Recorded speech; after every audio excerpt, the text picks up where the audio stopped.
养生侃侃而谈，健康如约而至。我是你们的好朋友木子。我们常说运动能保证身体的健康，尤其是跑步能起到锻炼全身的效果。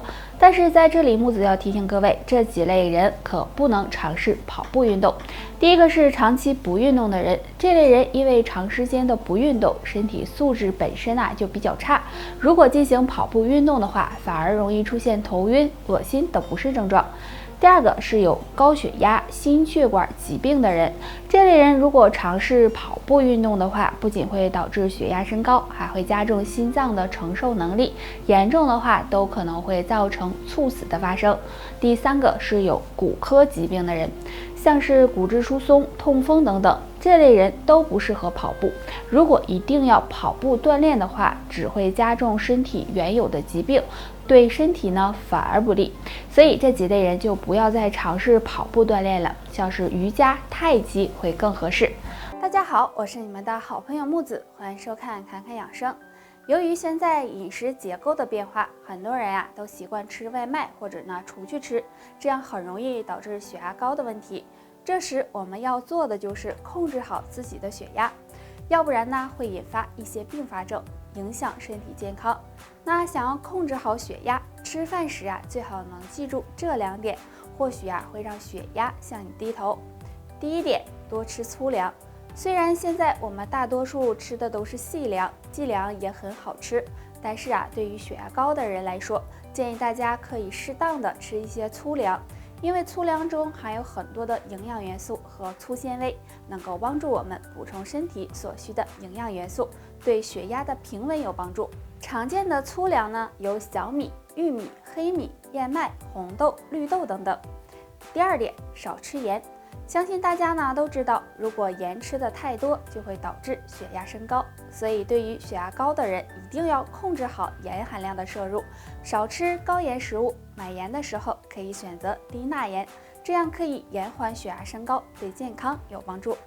如果大家吃饭时都能够注意到这2点，或许就能够帮助我们稳定血压，避免高血压出现，对身体健康也是非常好的。手脚冰凉是很常见的现象，在生活中很多人都有这样的毛病，尤其现在天气寒冷，手脚冰凉的情况会更严重一些。那该怎么调理呢？其实在我们手上有个火炉穴，大家可以经常按一按，可以帮助缓解手脚冰凉。这个穴位就是阳池穴，阳池穴在我们手背腕背横纹的中点就是了。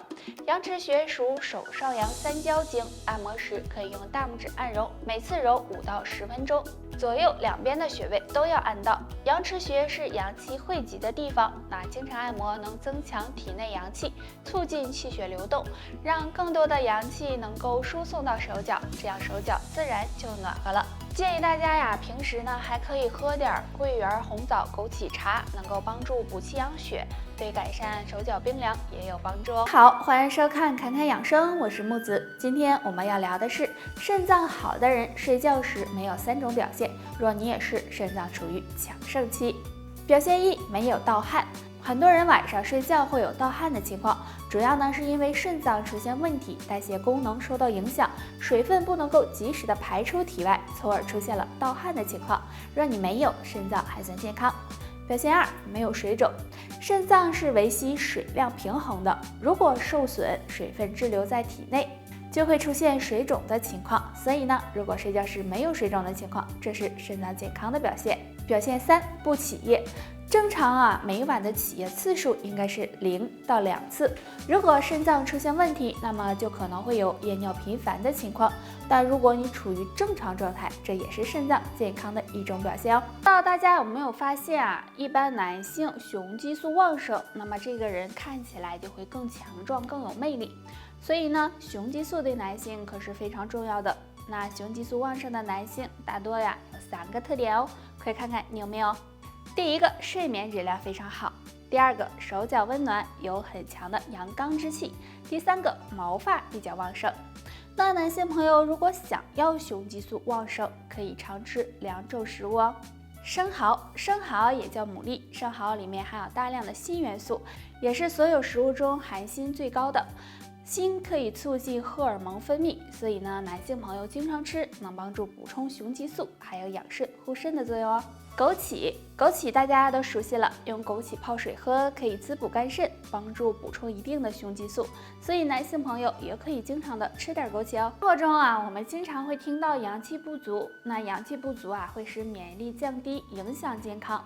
那生活中有2件损阳的事儿，大家呀尽量少做。第一，久坐不动。长时间啊坐着不动会影响血液循环，使阳气损耗，所以呢要改掉这个坏习惯。第二个，熬夜。如果总熬夜会影响阳气的收敛，如果阳气得不到补充，那么人就会出现阳气不足的情况。那我们该怎么保持体内阳气充沛呢？不妨在秋冬常做2件事：多泡脚。泡脚呢，加快身体的血液循环，刺激脚底的涌泉穴。那涌泉穴啊，有提升身体阳气的作用。多晒太阳。在太阳充足的时候，大家多晒一晒后背，也能够帮助补充阳气。大家呢可以经常做一做哦。现在很多人呢早上起来肯定都梳头吧？那梳头用什么呢？那肯定是梳子啊。那今天我们就来说说这梳子的妙用。用梳子刮腹部，我们腹部啊有很多的器官，那每天用梳子刮腹部5分钟，可以促进肠胃蠕动，加快食物的消化和吸收，对改善呢消化不良和便秘有很大帮助。那每天坚持做一做，肠胃更健康。用梳子刮肩颈，可以呢在肩颈处涂一层润滑油，然后呢用梳子刮肩颈，对于疼痛的地方力度可以重一些，每次5分钟，可以帮助缓解疼痛。所以啊，我们生活中有些不起眼的小物件，对身体健康是有很大帮助的哦。大家赶紧利用起来吧！建议大家选择的时候，最好是木质的梳子比较好。大家好，我是你们的好朋友木子，欢迎收看侃侃养生。今天我们要聊的主题是这2种睡觉方式不改掉，可能会使血糖升高。随着生活水平的提高，有糖尿病的人啊越来越多。糖尿病除了和平时的饮食习惯有关，还可能和睡觉有关。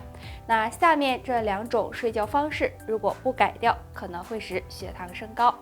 第一种，睡眠不足。因为现在生活和工作压力越来越大，很多人会出现失眠、睡眠质量差、熬夜的情况。长期的睡眠不足会使内分泌紊乱，血糖代谢出现异常，增加糖尿病的风险。所以有这种睡眠习惯的朋友要尽量改掉。第二种，睡的时间太长。很多人一到了周末休息的时候，就会赖床睡懒觉。那正常情况下，我们的睡眠保证7到8个小时是最好的。如果睡的时间太长，很容易使体内血糖很大量消耗，再加上睡的时间长，会耽误吃早饭和午饭，那这样血糖就更不稳定了。经常这样很容易引发糖尿病，对健康不利。所以大家只有在睡觉的时候保持一个有规律的作息，这样才能使血糖保持平稳，减少糖尿病的频发几率。